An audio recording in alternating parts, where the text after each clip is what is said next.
일리가 있던데 이 토론이시고 일일 거예요. 근데 예샤와 토라 뭐 이런 식으로도 보내주시고요. 어쨌든 간에 지난 학기는 우리가 분명히 힘이 기초되었죠. 이번에는 뭐 기초인지 모르겠지만 아이가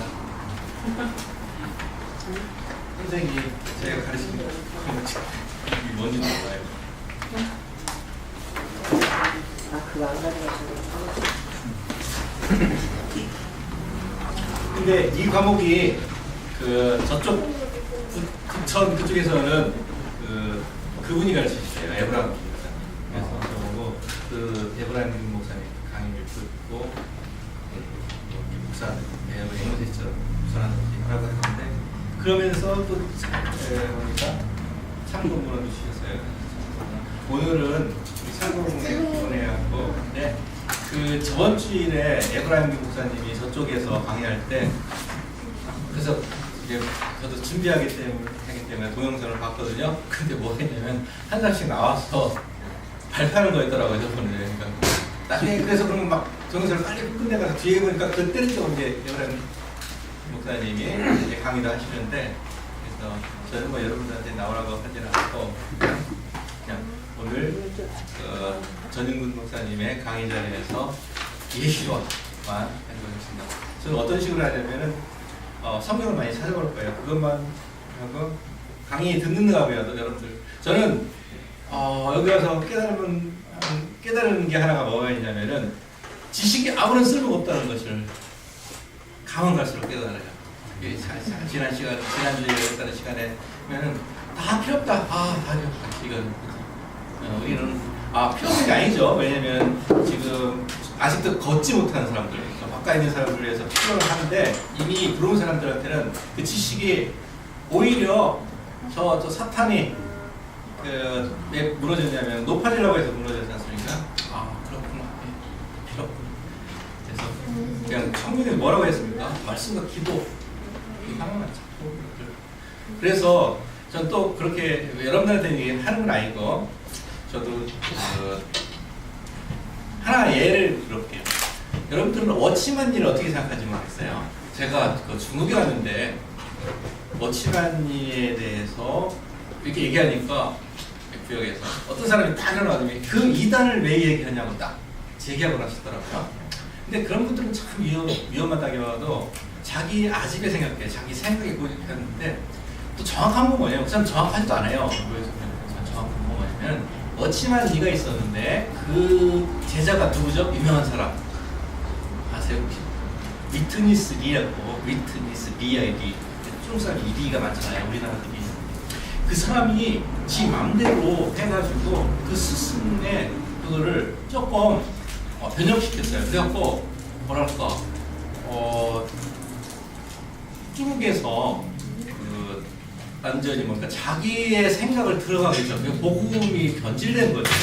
그런데 그 사람은 제 생각에도 유단인 것 같아요. 이렇게 하면 뭐 이렇게. 근데 그런 사람의 복음을 안 해드리잖아요.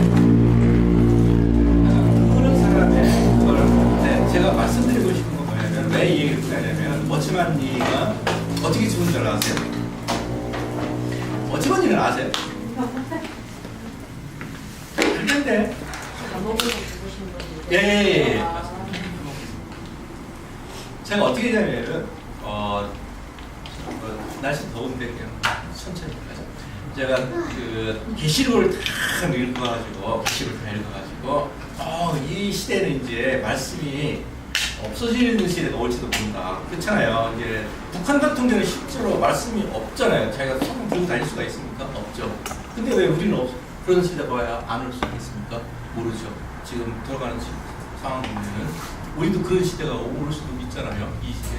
미국도 그렇고 실제로 미국은 선생님들 책상에 성경이 놓여 있으면 불법입니다. 불법이라는 건 뭡니까? 감옥 가야 하여간 벌금을 내도 감옥 가야 된다는 얘기잖아요. 법이 그게 있으니까 실제로 그렇게 되고 있잖아요. 기도는 당연히 못하겠고 그런 시대가 오는데 하여간 그래서 제가 계시록을 참 열심히 읽었어요. 그런데 이 계시록이 있는 중에 어떤 걸 하냐면은 감옥에서 죽었다고 하는 그런 게 있는데 그 사람 어떤 사람이 딱 말을 했어요. 진짜 감동이 되는 말을 했는데 이 사람은 감옥에서 죽었다. 워치맨이라는 사람. 그래서 워치맨에 대해서 찾아봤어요. 도대체 어떤 사람인가. 그런데 진짜 그 회심에서 하는 거였는데 그 사람 그래서 내가 그 사람 책을 다 찾아가 읽었어요. 그분이 먼저 그 생애를 말할게요. 회심하고 뭐 공산당이 되기 전 중국입니다. 공산당 되기 전 중국에서 선교사한테 복을 받아들여갖고 회심하고 받았는데 이분이 1930년대 사람인데 50년, 49년에 공산화가 됐어요, 중국이요. 그래서 50년, 그래서 48년인가 공산화 됐어요.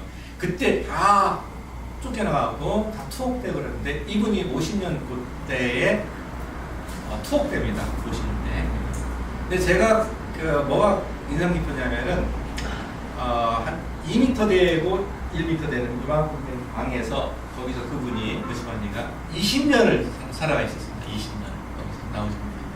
그리고 내가 이렇게 생각했던 게 뭐냐면은 저 사람은 어떻게 20년 동안 저 독방에서 저는 폐쇄공포증이거든요. 폐쇄공포증이 있어서 그 못해요. 이렇게 MRI 들어가면은 저는 좀 가만히 있으라고 막 간호원이 막 그러는데 가만히 있을 수가 없어갖고 MRI 찍을 수가 없어요. 폐쇄공포증이 있어서. 그렇기 때문에 그 사람이 20년간을 그 대나무로 막힌 감옥에서 있다는 사실이 너무나 경이로웠으니까 어떻게 배반하지 않고 그렇게 했을까. 워치맨에 대해서 다 찾아와서 해서 그분을 대해서 좀 이렇게 안다고 하셨는데 나중에 보니까요, 제가 듣기 전에 처음 읽었을 때 성경이란 어떻게 할 것인가 그 책을 읽었다라고 했는데 누군지도 모르고 읽었어요. 나중에. 그러니까 사람은 참 이상해요. 나중에 보는데 근데 그 사람을 이미 나는 만났었던 사람인데 그 사람에 대해서는 잘 모르고 제국이 그 나중에 후에 10년 뒤에 다시 만난 거죠. 그런데 그 20년 동안 거기에서 하고 50년도에 들어갔으니까 70년에 죽었죠. 마지막 죽기 전에 중국 정부고 합니다. 죽기 전에 이제 다 죽게 되었으니까 마지막으로 자기 부인 얼굴만 한 번만 보고 죽게 되는데 중국 정부가 허락 안 해요. 사실은 하나님이 허락 안 하는 거죠. 근데 그래서 제가 거기에 대해서 묵상을 많이 했었거든요. 왜 하나님은 그 워치맨이가 마지막 소원 죽기 전에 자기 부인 얼굴이라도 한 번이라도 보게 해주고 허락하지 않으셨을까 하는데 철저히 육을 끊으시려는 어떤 그게 아닌가. 근데 사람들은 뭐냐면은 제가요 아주 희한한 걸 봤습니다. 인터넷 가면 별 게 다 있잖아요. 근데 어떤 의견을 받냐면 저는 그런 걸 다 사정을 아는데 어떤 사람이 얘기했냐면 워치맨이처럼 되지 맙시다. 어떻게 마지막까지에서 육체적인 굴복하고 변했습니까? 하고 그런 식으로 하는 사람도 있어요. 황당하죠, 그죠? 네, 사실 그게 아니라 주님 마지막 죽기 전에 저 부인 얼굴만 하는 거 보고 죽게 해주세요. 근데 허락하지 않고 그냥 죽었는데 사람들은 어떻게 비난하냐면 어떤 사람은 마지막에 변절했다 그렇게 말을 해요. 그런데 길게 서로를 했습니다. 왜 얘기를 꺼냈을까 하면 워치맨이가 살아셨을 때 책을 그렇게만 읽었어요. 그러니까 모든 책을 다 읽은 거예요. 구할 수 있는 거. 앤드루 머레이 뭐 그런 사람들 다 읽었어요. 그런데 이분이 하나 뭐랄까 우리가 눈여겨볼 것은 기도하고 결코 변하지 않는 그게 있었다 이거죠. 그래서 이분은 남의 책을 계속 읽지만 계속 책을 들고 다녔다고 하더라고요. 근데 능력 있고 그리고 저 영적인 스피리추얼맨이라는 게 있었는데 이게 두꺼워요. 이렇게 두꺼워요. 거기서 많은 걸 배웠는데 잘못하면은 그 영적인 사람이라는 책을 번역한 사람이 오히려 그 사람이 더 변절돼 있죠. 유명한 사람이 있죠. 누군지 아세요? 정동섭인가? 모르세요? 침례교 신학교 교수에다가 자기가 번역하고 이미 출판되어 갖고 나는 워치맨 일을 저건 이단 책이라고 자기가 스스로 번역합니다. 그러니까 영적인 세상은 우리가 어떻게 바라보고에 따라서 틀린 것 같아요. 그래서 제가 아까 시작할 때 그랬었죠. 결국 말씀과 기도 꼭 하나밖에 없는데, 지만은 세상 책을 버릴 필요는 없다고 해요. 그래서 예로서 멋지는 일을 보여드리는 겁니다. 세상 책을 그렇게 많이 읽은 사람도 이렇게 하나님 나라를 위해서 배반하지 않고 끝까지 할 수 있다. 그러니까 책하고는 관계없다 해야 되죠. 근데 너무 지식을 추구하다 보니까 뭐랄까요, 우리나라 요새 겉들을 이렇게 보여주지만, 어떤 분이 우리 목사님 자주 올리는 사이트에서 목사님 한번 언급했을 거예요. 그 유대교한테 유대교 사람한테 받아갖고 고난에 대해서 많이 쓰는 분. 그분이 재밌는 걸 하나 썼더라고요. 이렇게 자기가 예상하겠는데 고난에 대해서 많이 쓰는 분이에요. 유대교 라피한테 안수한 목사님인데, 일단 한국이 어떻게 구원받냐 하면 그분이 이렇게 신학을 때 처음에 화해 모드로 가잖아요. 그게 봉사나가 가는 길이라고 이제 보더라고요. 그 다음에 봉사나가 된 다음에 구원받는 그런 시나리오가 있었더라고요. 나중에 그러니까 자기가 어떤지 간에 우리나라를 위해서 기도해야 되겠다 말씀드렸습니다.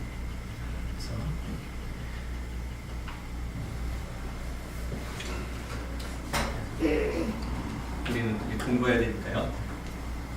이르다는 메시아의 히브리 생애와 가르침인데, 그렇습니다. 우리는 오늘 배울 건 예수께서 유대인으로 태어났는데 그거의 중심에 예수를 두고 그 성경 말씀을 계속 찾아볼 겁니다.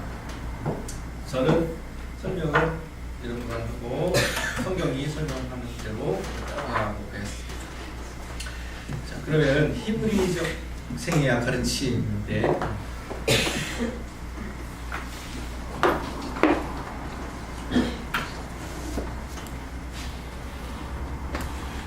그 한 가지 제가요 요새 인도 사람 설교를 듣고 있거든요. 인도 사람 은혜로서 그분을 알게 되는데, 그런데 잠잘 때 듣는데 굉장히 메시지가 그런 겁니다. 당신이 십자가에서 자아를 어떻게 죽이냐, 그런 메시지만 계속하는 분인데, 제가 했던 그게 저는 지난 학기에 제가 강의할 때 여러분들한테 말씀드린 게 생각나는지 모르겠는데,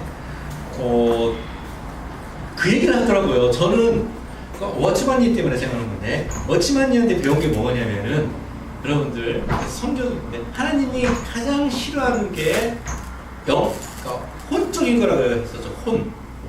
우리는 분명한 영으로 돼 있고 혼이 돼 있고 육이 돼 있습니다. 육체는 지금 육이죠. 이렇게 꽂아보면 아픈 게 육이 있고, 혼은 뭡니까? 내 의지, 내가 뭐 하겠다, 그거잖아요. 영은 어디 있을까요? 하나님과 교통하는 그 부분이겠죠. 네, 근데 그럼 혼적인 걸 아주 싫어한다고 그런 거를 그 사람한테 배웠어요. 근데 거기 뭐냐면 왜 그 혼적인 게 싫으냐면, 그게 저는 모르지만 하니까 그 사람들이 하는 걸 들어보세요. 네. 뭐 따뜻해지는 데나 뭐냐면은 마술하고 그렇게 하는 게 말입니다. 혼이라고 하는 겁니다. 그때 내가 이런 예를 들었었죠. 제가 아는 어떤 선교사님이 실제로 굉장히 혼이 발달해가지고 뭡니까? 내가 이거 날아다닌다 그래요. 혼이 빠져나온다 그래서 육체에서 이렇게 육체에서. 그래서 그분은 만약에 내가 선교 헌금이 필요하다 하면 그 사람 저 부자한테 가서 말할 수 있답니다. 그건 우리는 정말 그런 의미 없잖아요. 그러니까. 네. 그분이 실제 자기 입으로 고백했어요. 자기는 나와서 이렇게 한다. 그게 뭐냐면은 저거는 내가 들으면서 그분이 선교를 굉장히 잘하시는 분이에요. 그랬는데 저거는 혼적으로 하나님이 그분 하시는데, 근데 그분이 암으로 돌아가셨는데 하나님이 그 치신 것 같아요. 혼을 발달해요. 분명한 거는 혼을 우리가 쓰면은 안 돼요. 안 됩니다. 왜냐면은 생각해보세요. 모든 걸 다 십자가에서 죽인 거잖아요. 그렇습니까? 자기 자신이 십자가에서 죽여야 되는 거예요. 그래서 그런 예를 들었고, 또 혼종인 게 뭐냐면은 이런 예를 들었어요. 맛을 부리는 거 하고 그거. 옛날에 제가 이런 거 얘기했었어요. 텔레비에서 봤는 눈도 연이 갔어요. 그러면 연예인들 데려다 놓고 카드 뽑아놓고 저기다 부어놓고 기가 막히게 알아맞히는 사람이 있는데 일본 사람이더라고요. 근데 굉장히 기분 나빠요. 이를테면 딱 그 사람 보는 순간 뭐 내가 그 텔레비라 잘 보이지도 않잖아요. 근데 눈에 핏불이 좀 쓴 것 같아요. 그냥. 근데 굉장히 기분 나빴어요. 그 사람이. 근데 기가 막히게 차잖아요. 누가 딱 카드를 하고 딱 갖다 놓으면 물론 그냥 딱 하지 않고 막 이렇게 하잖아요. 막 기합 넣는 것도 아니지만 약간 사람들이 관심을 끌려고 그래 놓고 딱 보고 나와요. 근데 그게 뭐냐면 실제로 저는 생각하기에 그 사람이 그런 능력이 있다고 생각합니다. 뭐냐면은 여기다가 감춰놓고 딱 볼 수 있는 능력. 그게 뭐냐면은 혼의 영역이에요. 혼의 영역에서 일어나는 거예요. 워치만님도 그렇고. 그런데 자다가 그 인도 목사님인데 그분이 그 얘기를 했어요. 나는 그건 내가 생각한 거거든요. 저는 뼈 맞춰갖고 워치만님이 이런 얘기 했으니까 저 일본 사람은 훌쩍인 얘기다. 마술 부리는 거. 근데 잘 벌쩍 깰 정도로 그 숟가락 구부리거나 뭐 맛을 부리는 건 다 소울이죠. 혼에서 일어난 것입니다 하는 거예요. 내가 했더니 그거잖아요. 생각해보면 그거. 그게 뭐냐면은 하나님은 그 영역을 아주 싫어하는 거예요. 여러분들 그래서 잘 생각해보면은 우리가 이 세상 살아갈 때 얼마나 많이 혼적인 영역에 쌓여 있습니까? 우리는 막 교회마다 넘쳐요. 나는 그게 십자가는 없고 혼적인 것만 그게 풍성해요. 그러니까 하나님이 대적하는 거죠. 잘 생각해보세요. 그럼 우리가 혼적인 걸 어떻게 하느냐? 하나님께 묻고 자기를 버리지 않으면 절대로 하지 않는다. 무슨 얘기냐면은 자기가 자기 자신을 버리지 않으면 하나님이 당신에게 우리에게 해주는 말씀을 절대 들을 수가 없어요. 그것 때문에 그럽니다. 지식은 높아질 수 있어요. 하나님이 말씀 안 하시니까 어떻게 합니까? 자기 이론을 만들 수밖에 없어요. 그게 비극입니다, 여러분들. 하나님 말씀 안 하시면은 맹탕으로 있을 수가 없어요, 여러분들. 무슨 말을 해야 되니까. 내가 가만히 있으면 여러분들 강의 비디오가 나오겠습니까? 얘기해야 되죠. 여기서 가만히 있으면 안 되잖아요. 무슨 말을 해야 되잖아요. 그럼 계시가 없으면 어떻게 됩니까? 지 말을 해야 되잖아요. 마찬가지로 강당인 어디 굉장히 무서운 법명이라고 혼이 넘치는 교회가 십자가 그걸 그래서 그 목사님 일단 여러분들은 이 한국 민주 그런 물질을 같이 책임지는 분과 같이 하면서 나아가겠죠. 요새 하나님이 이 게으른 사람을 깨워가지고 기도를 시키게 만드네요. 저도 같이 기도를 해야겠다는 생각이 쭉 들어요.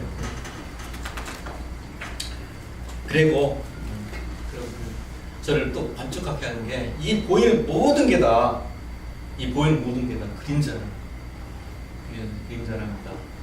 믿으시면 정말 우리가 살아가는 태도가 바뀌어야겠죠. 이 모든 게 다 그림자라고. 그리고 하나님 분명히 이렇게 말씀하셨지만은 화면에 나오긴 나오지 않아요. 보이는 건 아무도 아니라는 거죠. 진짜 네가 믿느냐? 그 믿음대로 살아가면 우리가 태도가 틀려져야겠죠. 그러면 예수님께서 우리를 어떻게 가르치셨는지 같이 보십시오.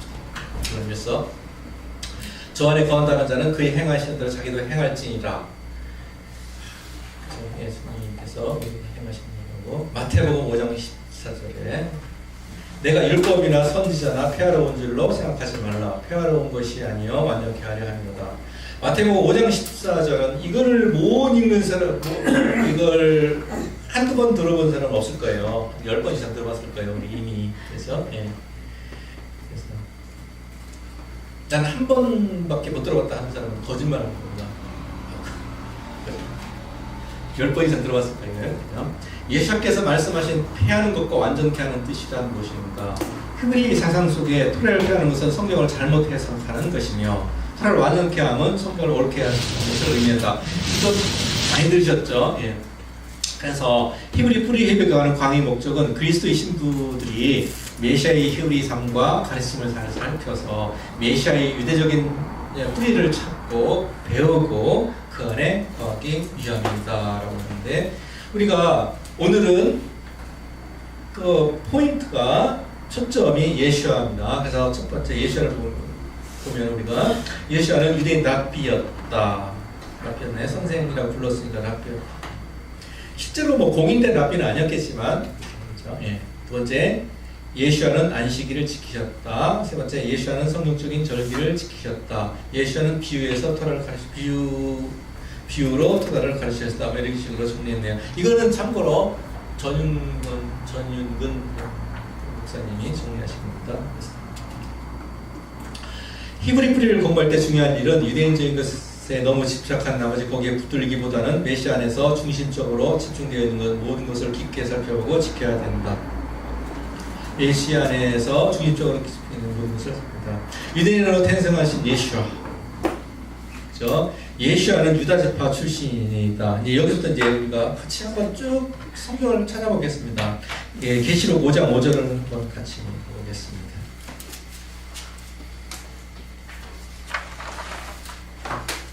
유다지파 출신.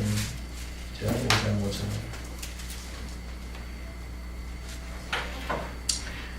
우정이절 최신 같이 읽겠습니다. 장로 중에 하나가 내게 말하되 울지 말라. 유대아 지파의 사자 다윗의 뿌리가 이기었으니 이 책과 그 7인을 떼시리라 하더라.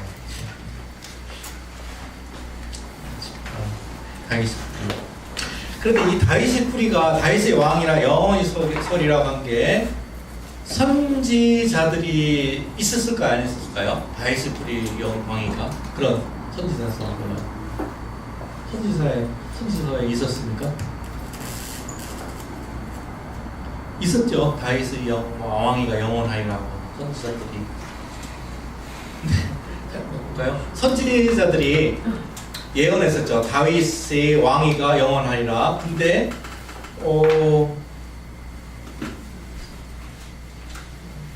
제가 말씀드린 것은 다윗이 범죄했고, 다윗도 범죄했고 자신도. 그리고 그 아들들 보세요. 솔로몬이나 뭐 이렇게 쭉 가보세요. 거기에서 다윗의 왕위가 설이라고 생각할 수 있는 사람이 있었겠습니까? 다윗의 아들들은 모두가 죄를 저질렀는데, 어쨌든 간에 사람들은 어쩌면 우리는 역사에 이쪽에서 보니까 어떤 간에 시간이 2000년이고 3000년 간에 이렇게 흐르는 건 분명해요. 또 갈 수 없습니다. 말씀드린 사람 없습니다.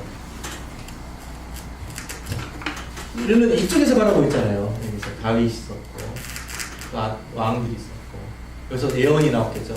다윗의 자손의 왕위가 영원한 거예요. 우리는 이쪽에서 보니까 모든 걸 다 당연하게 생각하죠. 예수가 다 알고 있고. 이쪽 사람인데 예수가 태어나기 전에 이쪽 사람들은 어떻게 생각했을까요? 다윗이 왕위가 있어요. 그렇죠? 못 믿는 것도 당연해요. 생각해보세요. 그러니까 지금 이쪽이 오니까 당연한 거라고 생각하지만은 예수 오기 전에 그때 사람들 생각해보세요. 다윗이 왕위가 영원히 서리라고 어떻게 생각했을까요? 결론 내리는 건 아닌가요? 그래서 우리가 당연하다 생각하는 것도 그러지 않을 수도 있다는 거. 어떤 간에 예수아는 유다지파 출신이다. 이에 예수아는 다윗의 혈통에서 나셨다. 그죠? 마태복음 1장 1절은 안 찾겠습니다. 로마서 1장 3절을 한번 볼까요? 로마서 1장 3절 같이 보시면서 써있습니다.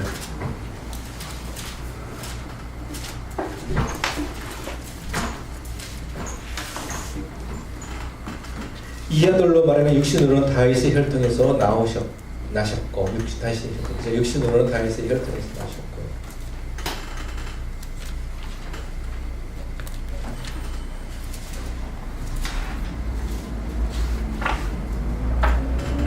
다윗이 나왔는데 여러분들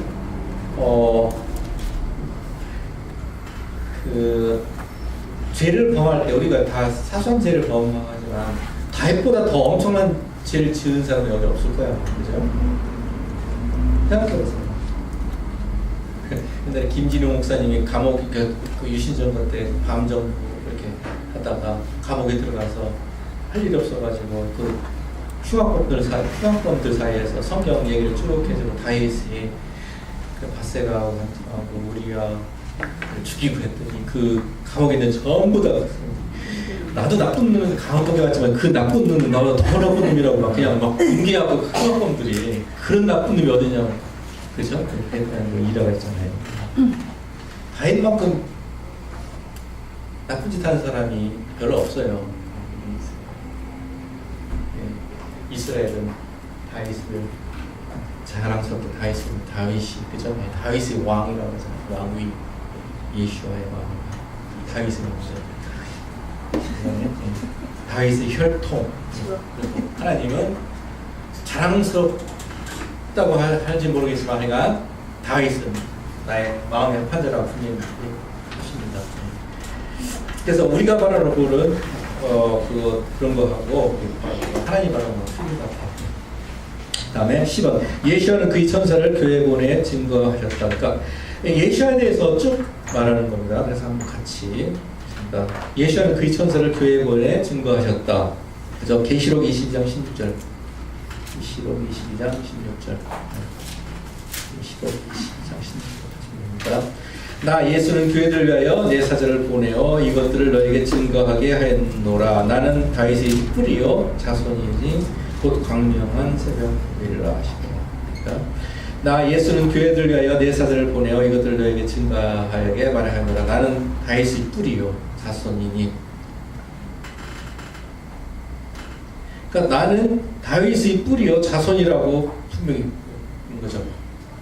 뭐 이게 자랑스럽다고 할지는 모르겠지만 어떤지 간에 예.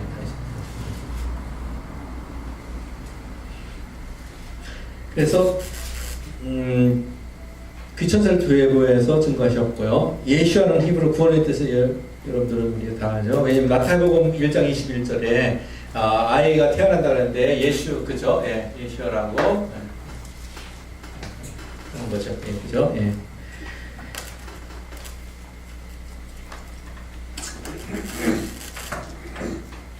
히브리상에서 이름의 주인으로서 큰 의미를 가지고 있다. 그죠? 이름의 주인으로서 그죠? 큰 의미를 일단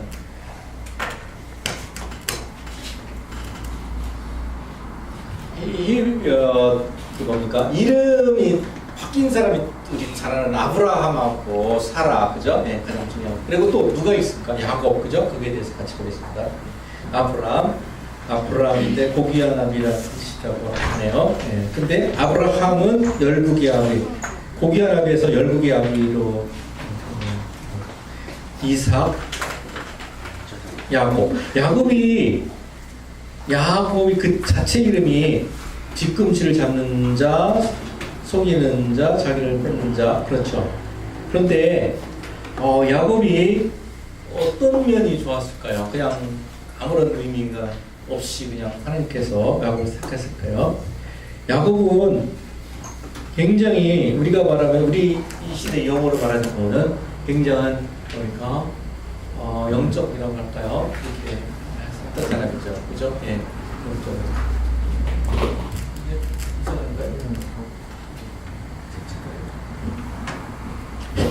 감사합니다. 야곱은 장자의 명분을 중요하겠다. 이게 바로 보이지 않는 것을 하는 사람임을 알고 아는 사람이었죠. 예수를 통한 장자의 명분.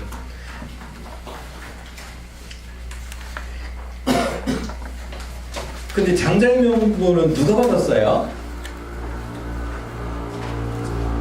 요셉일 거예요, 그죠? 우리가 요셉이 장자의 명분을 받았을 거예요. 어딘가 성경에 나왔을 겁니다. 그죠? 요셉이 장자의 명분을 받았는데, 근데 성경을 보면 우리가 초보자 때 저도 초신자라고 할까 초보자 때 저 들은 건데 그 모순된 게 굉장히 많죠. 이 앞에 그렇죠? 틀리고 족보 순서가 아니라 뭐 사람 틀리고 하고 이말했다 저말했다 하는 것처럼 하고 그래서 이 논리적인 세상으로 보면은 아주 그 모순된 차 있는 책이다 이렇게 했는데 왜냐하면 그 성경에 어디서 보면은 요셉에게 장자 여기 나오는가 모르겠어요. 아니 여기서 나오나 요셉에게 장자의 명분이 그렇게하는데 그 어떻게 또 이렇게 보면 요셉은 버렸고 이런 것도 있어요. 그래갖고 저도 어떤 거 그런데 기억나갖고 이렇게 하는데 이건 분명히 요셉이 선택하셨다는데 요셉 버렸고 이건 또 무슨 말일까 그런 말도 있어요. 이렇게 구약에 보면. 근데 어떤지 간에 예시를 통한 장자의 명분은 분명한 건 뭐냐면 예시를 통해서 우리가 흘러나온다 그런 거죠. F1 예시아는 유대인으로 태어나셨다. 당연하죠. 유대인으로 태어나셨죠. 그런데 너무 유대인을 하나 또 궁금한 게 저는 아직 그런데 이스라엘은 유대인일까? 그게 이스라엘은 그러니까 정확히 이스라엘은 유대인일까? 말이 좀 이상하죠. 네. 어떤 간에 하나님은 이스라엘을 택하셨죠. 이스라엘. 하나님 나라가 이 땅에 올 때 어디 옵니까? 예루살렘이죠. 예루살렘. 그래서 이스라엘을 하는데 수도가 예루살렘.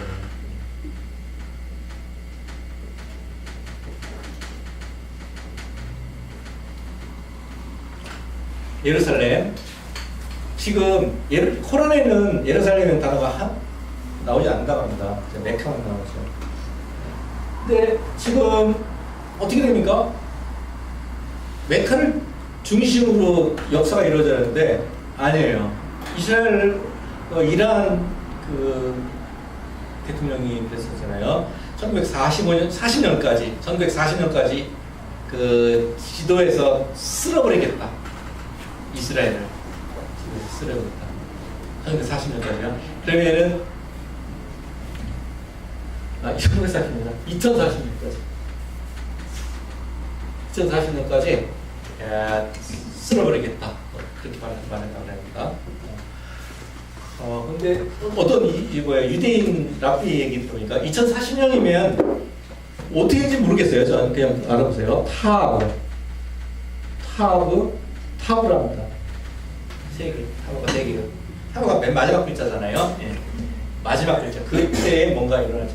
뭐 미신으로 해도 좋고는 모릅니다. 그분이 말했기 때문에 2040년이 타브랍니다. 근데 그 이란 대통령이 자기만 했을까요? 아니겠죠. 영적으로 사탄의 앞절이 사탄의 대변이 되었겠죠. 사탄이 뭔가 예루살렘이 중심이라는 거를 이제 안 거죠. 하나님이 오시는 모든 걸 다 하나님이 하시는 모든 것을 반대하는 사탄이 예루살렘. 왜냐면 코란이 무슬림하고 예루살렘은 전혀 관계없는 도시예요. 그죠? 네. 근데 갑자기 예루살렘을 왜 그렇습니까? 예루살렘 유대인으로 태어나셨고 유대인들이 여기잖아요. 무슨 얘기입니까? 그냥 예수는 유대인으로 태어났다. 그래서 뭐 어쨌다는 거야. 그게 아니라 유대인들이 예루살렘에 있잖아요. 그러니까 유대인이라는 거는 그걸 중심으로 하나님 나라가 이렇게 연결이 될 수 있겠죠. 우리가 예수님께서 우리를 죄를 구원해 주시고 좋습니다. 그거 좋습니다. 우리를 구원해 주시고 그 다음에 뭐 어떻다는 겁니까? 천당에 가서 잘 살듯이 그렇게 사는 게 아니잖아요. 그죠? 천국이 분명히 있겠죠. 근데 그게 이 땅하고 연결되어 있는 것 같아요. 왜냐면 새하늘과 새 땅이 이 자리에 땅에 오는 거지. 이 땅에 오는 거지. 저쪽으로 다 옮겨가가지고 이 지구를 버리고 하는 게 아니잖아요. 이 땅을. 그래서 분명히 이 땅이 하려고 하면 이 땅이니까 관념적인 용어가 아니라 예루살렘 그리고 백성은 이스라엘 백성.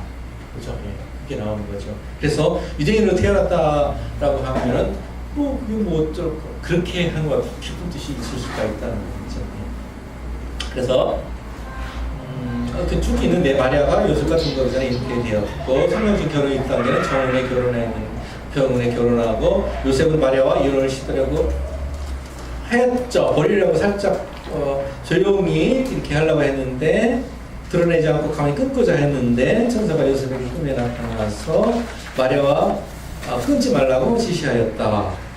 그래서 쭉 보면은 이 유대인들의 풍습을 쭉 따라가는 거예요. 지금요. 예수와는 8일째 할례를 받고 할례는 아브라함과의 언약의 징조가 아니라 표시라고 했죠. 징조는 그런 뜻이 아니죠. 언약의 표시이다. 예, 그래서 여기까지 해서 예수와는 유대인으로 태어나서 유대인의 풍습을 따르셨네요. 예수와의 부모는 토라를 지키는 사람이었다. 누가복음 한번 찾아봅시다. 누가복음 2장 22절.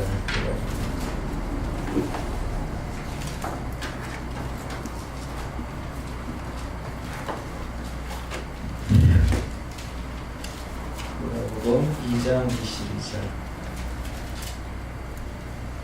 모세의 법대로 결례의 날이 참에 아기를 데리고 예루살렘에 올라가니, 그러니까 모세의 법대로 해서 토를 지키는 자였을 거예요.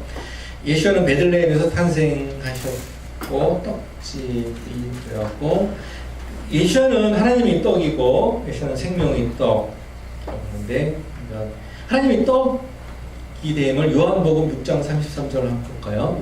요한복음 6장 33절.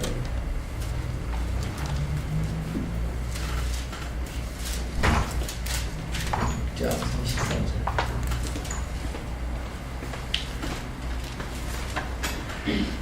32절부터 이렇게 됐습니다. 예수께서 이르시되 내가 진실로 진실로 너희에게 이르노니 하늘에서 내린 떡은 모세가 준 떡이 아니라 오직 내 아버지가 하늘에서 내린 참떡을 너희에게 주시나니 하나님의 떡은 하늘에서 내려 세상에 생명을 주는 것이니라. 그래서 보니까 35절에 예수께서 가르치실 때 내가 곧 생명의 떡이니 내게 오는 자는 결코 줄이지 아니할 것이요 나를 믿는 자는 영원히 멸망하지 아니하리라.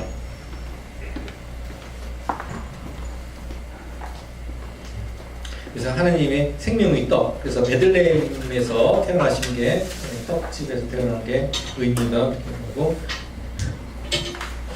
누가복음에도 같은 맥락인 것 같아요. 다음 페이지에 예수와의 육신의 아버지는 요셉이다. 요셉이죠. 네, 요셉. 땅의 아버지가 요셉인 것에는 숨겨진 의미가 있다. 근데 요셉이 이 요셉하고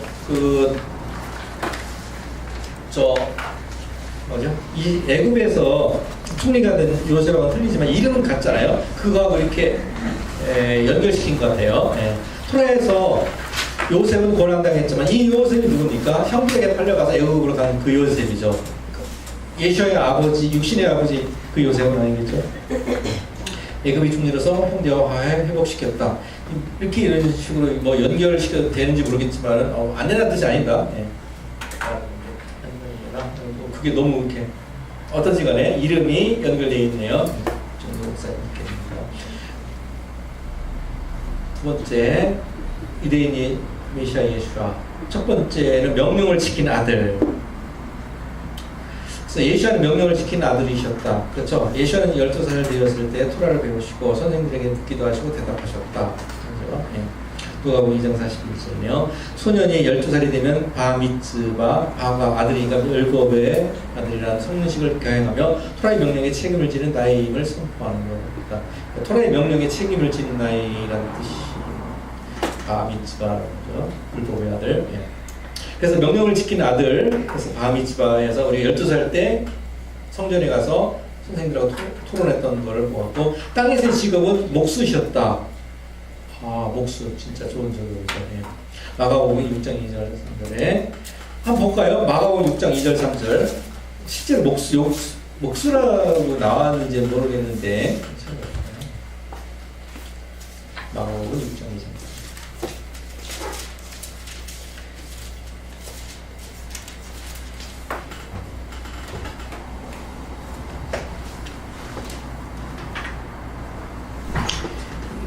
마가복음 6장 2장 4절은 안식에 대어 회당에서 가르치시니 많은 사람이 듣고 놀라 가로되 이 사람이 어디서 이런 것을 얻었느냐 이 사람이 받은 지혜와 그 손으로 이루어지는 이런 권능이 어찌 됨이뇨 이 사람이 마리아 아들 목수가 아니냐 야고보와 요셉과 유다와 시몬의 형제가 아니냐 그 누이들이 우리와 함께 여기지 않냐 하고 예수를 배척하자 마리아 아들 목수가 아니냐 나오네요.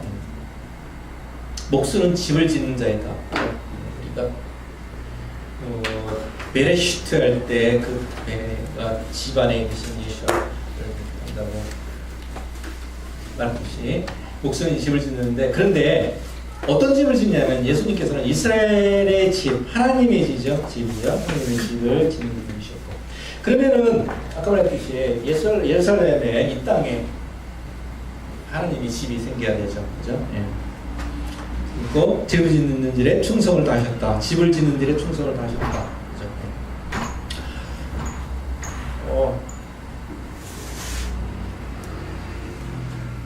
무슨 말을 하려고 네. 예수님께서는 하나님을 짓는 분이었고 집을 짓는 일에 충성을 다하셨다. 무슨 말을 갑자기 신같은 걸 따는데 예, 넘어가겠습니다. 메시아께서는 그의 집을 어떻게 지으셨는가? 메시아께서는 하늘과 땅을 지으셨고 메시아께서 이스라엘 백성들을 애굽에서 구원하셨고 메시아께서 시내산에서 토라를 주셨다. 야곱의 집이 그의 집이었다. 히브리프에서 아들을 갖는 것은 집을 짓는 것이다. 여기서 집을 짓는 것을 아들을 갖는 것이라고 하는데요. 히브리프에서 아들을 갖는 것을 히브리 뿌리 사상, 히브리 뿌리가 히브리 사상이라겠죠. 아들을 갖는 것은 집을 짓는 것이다. 그래서 이 땅에서 이스라엘 나라를 하기 위해서는 육신이 갖고 있어야겠죠.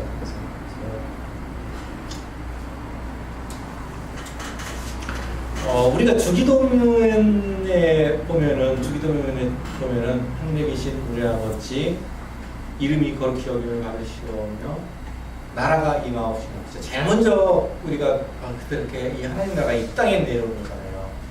그죠? 제일 먼저 우리가 기도드리는 게 나라가 이 땅에 임하옵시며 시작이죠.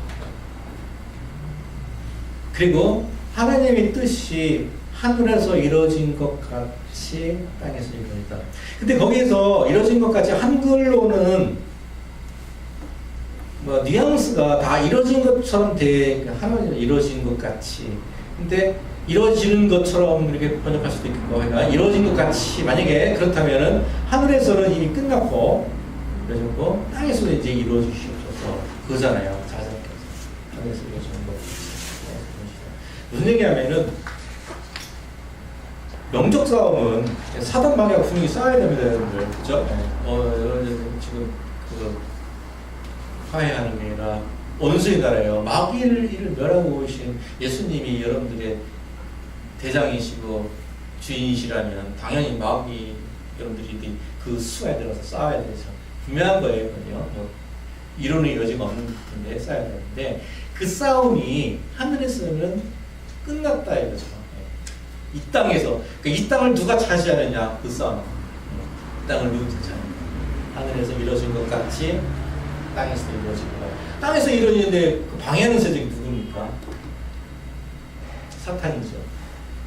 근데 실제로 사탄인데 그것이 이제 그거는 사탄의 영적 존재지만 그걸 이 땅에서 그러니까 눈에 보이게 나타나는 게 뭡니까? 이스라엘 뭐 동성애 군사적으로도 나오죠. 땅으로 하면 이스라엘이 나오고 동성애 그저 다 싸워야 되는 거죠. 이 땅에서의 싸움입니다.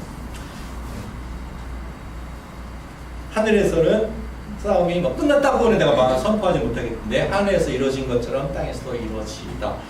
다 그런 게 우리가 예루살렘 이렇게 추상적으로 배우지만 사실은 하나하나 주기도문에서 그런 뜻하고 연결되어 있는 거예요. 하늘에서 이루어진 것처럼 땅에서 이루어지고 하늘에서 이루어진 거지. 싸워야 되죠. 이스라엘 싸움을 해야 되고 동성애 싸워야 되고 또 뭐가 있을까? 인본주의 싸워야 되고 그게 바로 집을 짓는 일이죠. 집을 짓는 일하고 영적 싸움과 연결되시겠습니다. 그렇게 성문에 있는 모든 백성과 장로들이 가로되 우리가 증인이 되느니 여호와께서 네 집에 들어가는 여인으로 이스라엘 집에서 라헬, 레아 두 사람 갖게 하시고 너로 에브라데서 유력하고 베들레헴에서 유황케 하시기를 원하며. 룻기인가 룻기죠. 룻기에서 하나님 나라가 이 땅에 이루어지는 그거를 뭔가 미드라시 풀어낸 그 책이 있더라고요. 하나님 나라가 어떻게 이루어지는가. 두 번째, 예수와의 공적인 사역. 예수께서 30세에 사역을 시작하셨다. 왜 30세에 공적인 사역을 시작하셨나? 여기서 우리는 히브리 뿌리인 제사장 사역을 볼 수 있기 때문이다. 그 요셉이 30세 총리가 된 거 아닌가요? 네, 30세. 왜냐면 30세 총리가 되려면 30세가 돼야 되니까 10몇 년을 13년인가요? 그걸 감옥에서 있어야 될 이유가 그랬다고 했잖아요. 그러면 제사장 사역도 마찬가지로 아까 요셉이 나왔기 때문에 제사장 사역을 볼 수 있다. 예수와는 제사장 사역을 시작하셨다. 민수기 4장 3절을 보겠습니다. 제사장 사역. 민수기 4장 3절.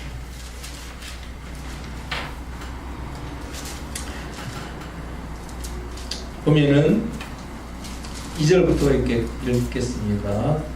레위 자손 중에서 고앗 자손을 그들이 가족과 종족을 따라 총기할지니 곧 30세 이상으로 50세까지 해방일을 하기 위하여 그 역사에 참가할 만한 모든 자를 계수하라. 그러니까 여기에서 레위 자손에서 해방일을 하는 사람은 30세 이상이라고 그랬죠. 그러니까 세상 사역이 30세 있을 때 했다는 얘기겠죠. 그러기 다 연결되는 것 같아요. 그래서 30세 이상이 되어야지만은 했던 거에 따라서 그러니까 하나님은 법칙을 어기시지 않으시죠. 네. 그 자연 법칙을 여기시죠. 그러니까 하나님께서 이렇게 정해주신 거를 그런 거죠. 하나님은 분명히 다른 걸 먹을 수 있잖아요. 우리가 이렇게 딱 30세에서 50세까지 갔다 오면 이런 거를 만드시는 분도 스스로 그렇게 되시고. 예수는 우리들의 큰 대제사장이다. 히브리서 볼까요? 히브리서가 그죠? 히브리서 3장 1절.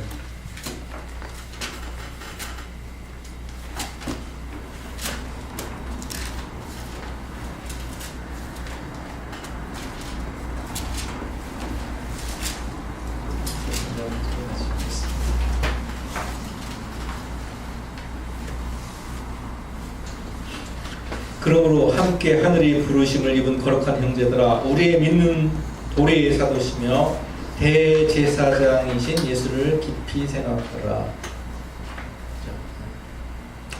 그래서 예수는 우리들의 큰 대제사장이신 예수다. 그죠?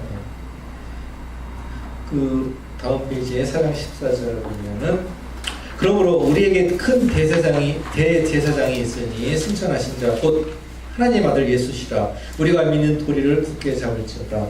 우리에게 있는 대제사장은 우리의 연약함을 체결하지 아니하는 자가 아니요 모든 일에 우리와 한결같이 시험을 받은 자로 돼 죄는 없으시도다.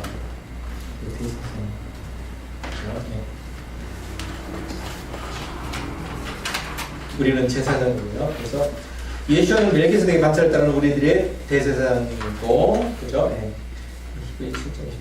10편 110편을 한번 보겠습니다. 10편 110편. 각다에서 어지러우실 텐데 10편 110편.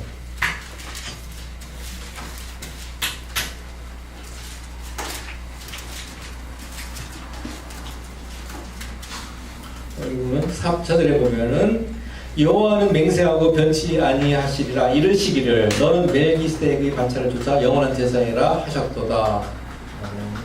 너는 멜기세덱의 반차를 주사 영원한 제사장이라. 그렇죠. 영원한 제사장. 예. 멜기세덱은 의의 왕이죠, 그죠? 말키 째덱이 의니까 멜레크, 그죠? 멜레크, 말키.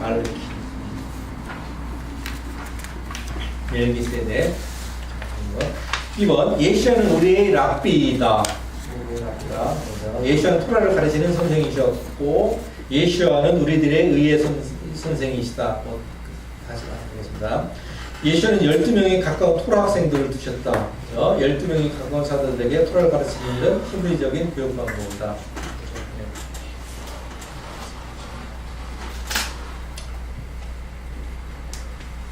비유로 가르치시는 예시가.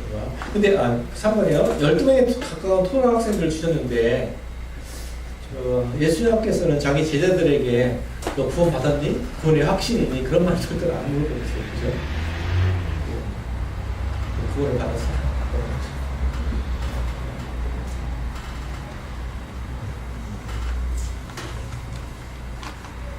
그런 것도 좀 생각해볼 문제예요. 비유로 가르치시는 예수와 히브리 성경을 가르치시는 예수와 히브리 성경을 가르치시는 예수와 자 그러면 토라를 지키신 예수라고 보겠습니다. 베드로전서 2장 20절 그거만 찾아보겠습니다. 토라를 지키신 예수가 베드로전서 2장 20절 어떤 성경을 보면은 왜 이걸 인용했나 싶은 경우도 있어요. 베드로전서 2장 20절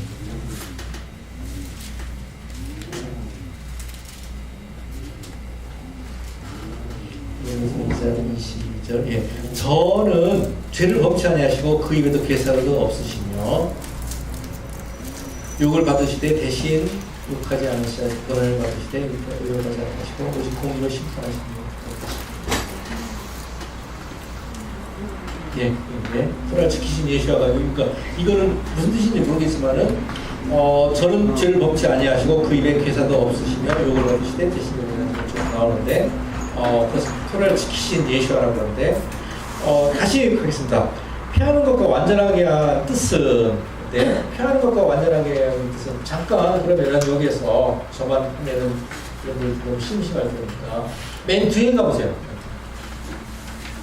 맨 뒷자 여기 적어두시고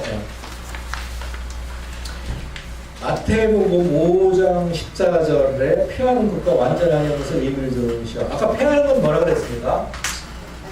잘못 해석한다 그랬었겠죠, 그죠? 그래서 완전하게 한다. 피하는 것. 그래갖고 좋습니다. 피하는 건 잘못 해석한 거고 완전하게 하는 건 잘 해석한 건데. 그런데 적으시고 아니라 세 번째 질문 한번 볼까요? 두 번째 질문은 뭐고 세 번째 질문.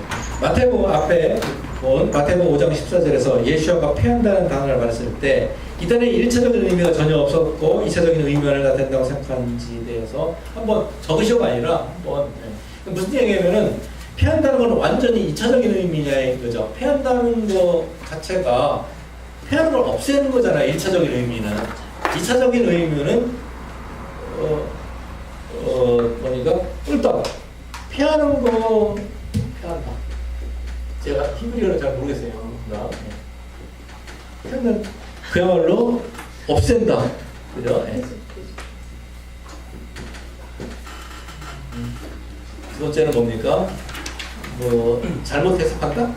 잘못 이렇게 되니까 잘못 해석. 없앤다.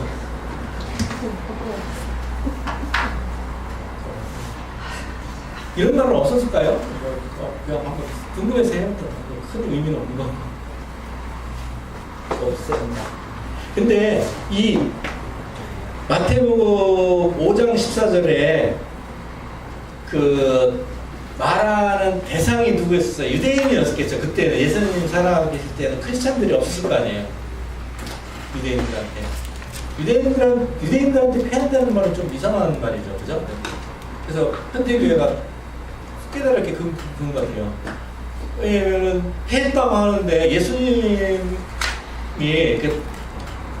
말하는 대상은 유대인들이잖아요. 유대인들한테 패하지 않았다. 그 사람들은 지금 지키고 있을 텐데. 아닌가요? 근데 없앤다는 말이 없었을까요? 정답은 없고요. 후대 없다는 말이 있긴 하겠지만 예. 성경에서는 폐하러 음줄로 생각하지 말라고 했기 때문에 예. 없애려고 한 것도 아니고 잘못했으려고 하는 것도 아니기 때문에 뭐 있든 없든 그냥 그 의미가 폐하나에 들어있든 없든 결론은 폐하려고 한 것도 아니고 없애는 의미가 있다 해도 없애려고 하는 것도 아니고 저는 그런 없다는 의미가 없다고 해도 잘못 해석하려고 하는 게 아니라 제대로 해석해서 제대로 지키게 하려고 하는 의미였다라면 문제가 오는 거죠. 문제 있다 그러는 거는 그러니까 한국 교회가 이걸 없앤다고 그랬을 때 좋습니다. 없앤다고 있었겠죠. 그러죠. 잘못됐다는 거구나. 무효화, 무효? 네, 파괴하다. 무효? 네. 무효. 여기 하는 겁니까? 표백이 없다. 네, 무효. 여기요? 해당 단어는 그렇습니다. 정확한 단어 생각이 안 나는데 무효화다, 또는 파괴하다 그런 용례를 쓰이는 문맥에서 그런 단어를 적용해서 시골로 적용하겠습니다. 그렇습니다.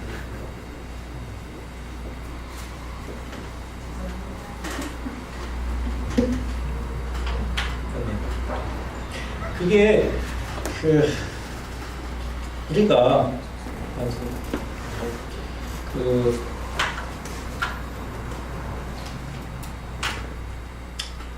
단어 있잖아요.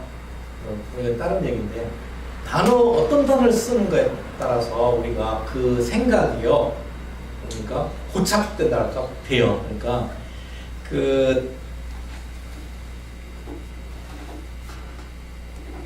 좌파들 있잖아요. 그 사람 쓰는 용어는 우리 용어하고 틀려요, 그죠? 뭐 어각, 뭐 탄압, 뭐 이런 식의 뭐 독재, 우리는 그런 말 안 쓰잖아요. 독재, 탄압, 어각, 해방 이런 단어를 쓰거든요. 그런 사람들은 왜 이렇게 되면 그 사고가 거기에 이렇게 됐기 때문에 그래요. 그래서 제 얘기는 아니고 그 쓰는 언어가 말입니다. 언어가 그 사상을 결정하는 그런 게 있어요. 그래갖고 굉장히 자기도 모르는 사이에 왜냐면은 우리가 그 단어를 쓸 때 말입니다. 단어를 쓸 때 지어야 됩니다. 그래서 언어가 우리 교회에서 쓰는 용어는 탄압, 억제, 뭐 그런 거, 독재 그런 거는 거의 뭐 그 근처도 안 가잖아요. 그렇잖아요. 사람? 내가 뭐 그런 쪽으로 이렇게 저희가 또 찾아봤거든요. 네, 교수님이라고 해요. 교수님 참 오랜만에 보는 교수라는데요. 이게 14절이 아니고 17절인데요. 아 그래요? 14절 찾았더니 빈 얘기 나오고 그래서 찾아볼 걸 그러네요. 5장 17절이었습니다. 예. 못하겠던 것 같아요. 그리고 5장 그래서 17절입니다. 그렇네요.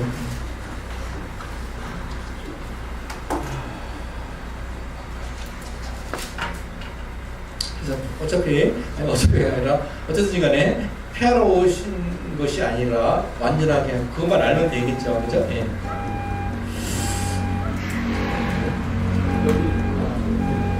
여기 신약 성경이니까요. 예. 호랑이 잘 몰라도 생각하지 말라 이게 정확한 번역이 아니고요. 예. 교리적으로 이렇게 사용하지 말라라는 원래 의미는 이게 노미조라는 동사가 쓰여서 헬라어로 노모스가 토라 율법이라는 뜻이거든요. 그러니까 노미조라는 노모스에서 온 동사를 썼기 때문에 율법처럼 만들지 말라, 율법처럼 사용하지 말라, 법처럼 만들지 말라. 원 의미는 교리적으로 사용하지 말라. 그러니까 토라가 폐지된 것처럼, 토라가 무효화된 것처럼 교리적으로 사용하지 말라. 예수가 그렇게 말씀한 건데 개역 성경은 이렇게 번역을 한 거죠. 선지자나 폐하러 온 교를 생각하지 말라. 교리적으로 사용하지 말라. 이게 원 의미인데요. 우리 이상할 정도로 우리 서론교회는 이거를 생각지 말라, 교리적으로 쓰지 말라라는 말을 하지 않고 생각하지 말라고 바꿔놨다는 거죠. 헬라어 성경을 보면 그렇습니다. 그러면 정확하게 그냥 직역하면 어떻게 될까요? 교리적으로 생각하지 말라고. 너희는 내가 그 토라와 또는 그 선지자들을 파괴하려고 한다고 교리적으로 사용하지 말 것이다. 나는 파괴하려고 오지 않았다. 오히려 채우려고 왔다. 완성하다도 원하는 채우다. 채우는 거. 예. 그래서 이런 걸 이해하려면 토라를 알아야겠다고 저는 생각해서 도움이 필요했습니다. 예. 그런데요, 여기 왜 선지자도 다시 해석이 필요했습니까? 선지자들의 글. 그러니까 선지자도 잘못 이렇게 대언 해석 그렇게 쓸 수가 있나요? 율법은 이해가 되는데 왜 선지자? 신약 성경 보면요, 선지자들의 글을 그냥 예수와나 사도들이 선지자라고 그냥 치는 거죠. 선지자들이라고 쳐놨다는 말씀 여러 번 있었습니다.